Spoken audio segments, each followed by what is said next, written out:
The only death threats I get, the only hate I get in like a really serious way that's not just playfully trolling online is from people who have a problem with my views. I once tweeted that it was harder to come out as more right-wing than as trans. On the left, I get people that hate me despite being trans because of my views, and I'm seen as a traitor to the trans community. And on the right, I get people who hate me just because I'm trans. If you mix being trans with having a few right-wing opinions, it's shit show. You get shit on by both sides. My name is Blair White, I'm 24, I live in Hollywood, and I am a YouTuber.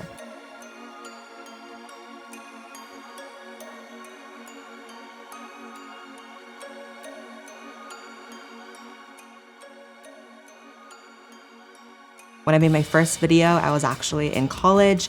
I was feeling a bit defeated because everyone around me in the college environment disagreed with almost all of my views, and I felt like I needed an outlet. So I uploaded to YouTube on a whim, and I woke up the next day and it had blown up, and ever since then, my life's been completely different. It's not a popular opinion, it's not a politically correct opinion, but I've never been one for political correctness. For a while on my channel, I was moving more and more right, and I think that showed in my videos. I think that when I started, I was more center, and then through the election, I got more and more right. I feel like in the current political climate, there's increasing pressures to identify as either all the way left or all the way right, and I think that it's a false dichotomy. I sort of identify more as socially liberal and then fiscally conservative. I think that these days to identify as conservative in any way means you have to identify socially as conservative, and that's just not the way that I roll. I'm not gonna compromise my beliefs on how people should be treated because I have certain more, perhaps, conservative views on how the economy should be run.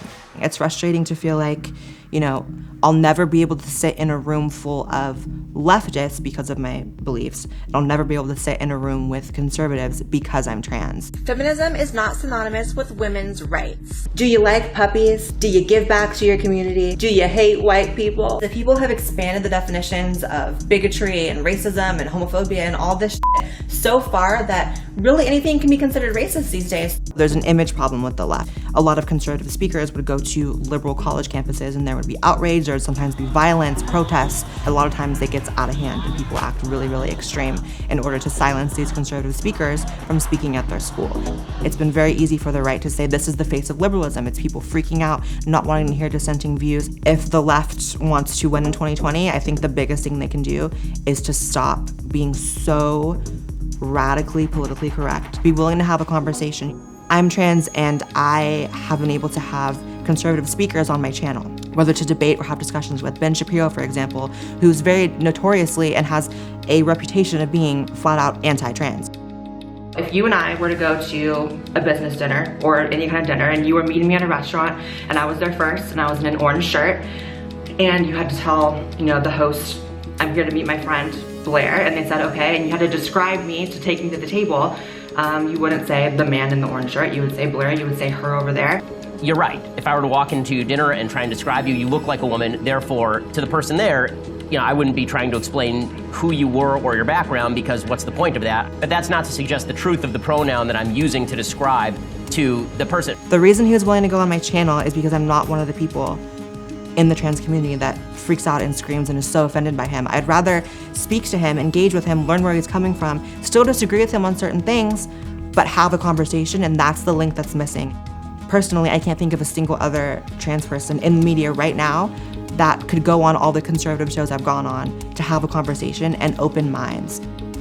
One of the biggest reactions I've gotten on my channel is from conservative people who come to me and they say, wow, I thought being trans was a political thing. And what they come to realize is it's actually just who you are, and it's not political at all. You know, the basis of what I believe in is freedom, it's bodily autonomy, and to me, trans people are just expressing freedom and bodily autonomy. They're doing what they want with their lives, and I feel like anytime you're doing something for yourself that affects no one else, you know, altering your body to be trans, to live as a gender you want, you know, that's something that affects you, that has to do with you and your soul, and I don't like that it's so politicized.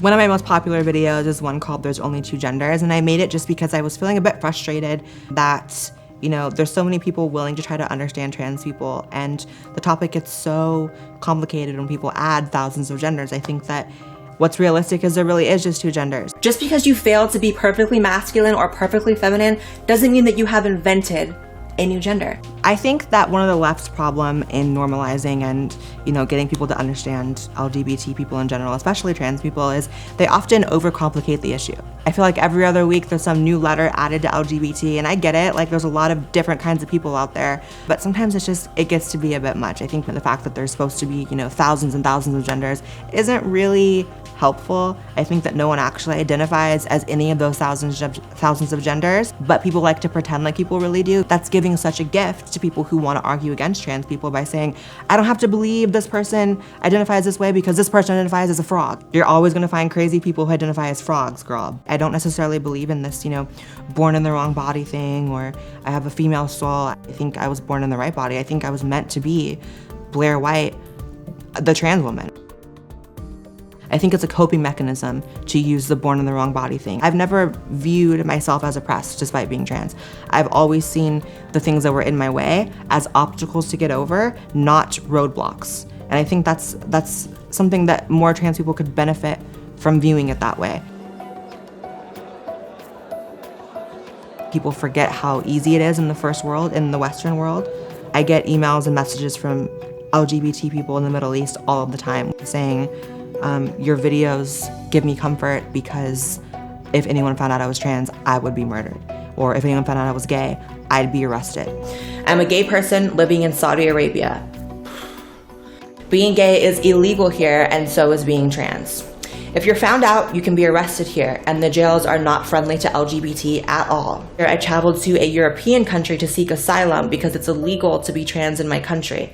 I was arrested a few months before traveling because I'm trans, and the crime was violation of customs and traditions. And so I think some perspective is needed on that issue for sure. The things that mean the most to me is when I get stories from people saying, I am 15 years old and I needed to come out to my parents as gay or trans or bi or whatever. And the way I was able to do it, because my family is so conservative, is through watching your videos. The fact that I can have any impact like that on people means the world to me. It's easy when you're sort of on my end to see things as numbers or screen names or comments, and you forget that it really is real people, and it's a lot of real people, and their lives and their opinions and things that happen to them can be informed by one video that I do.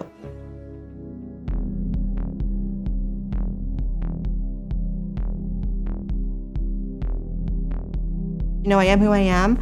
I think there's a huge misconception that I mean harm to people when I share my opinions, but I really don't. I'm just in a new space where I'm trying to show people more of who I am rather than living off of the controversy that I've caused in the past. I think that for a long time it was fun to be a bit of a shit stirrer, and I don't regret it because I got to where I am because of it. I look back at what I said 6 months ago and I'm like, that was wrong. I look back at what I said in the beginning and I'm like, wow, that's a different person. But now it's about, okay, I built the platform, what do I do with it now? And it's a really, really exciting time because I can try different things. To all the haters, I say, if you're convinced on hating me, then be convinced on hating me. But if you're willing to give me a chance, I'd really appreciate it. At the end of the day, I really am just a normal person trying to make content that makes people laugh or inspires them or makes them happy or makes them think. And you shouldn't take me so seriously because I really do not take myself seriously. I'm a tranny on YouTube, like it's not that deep.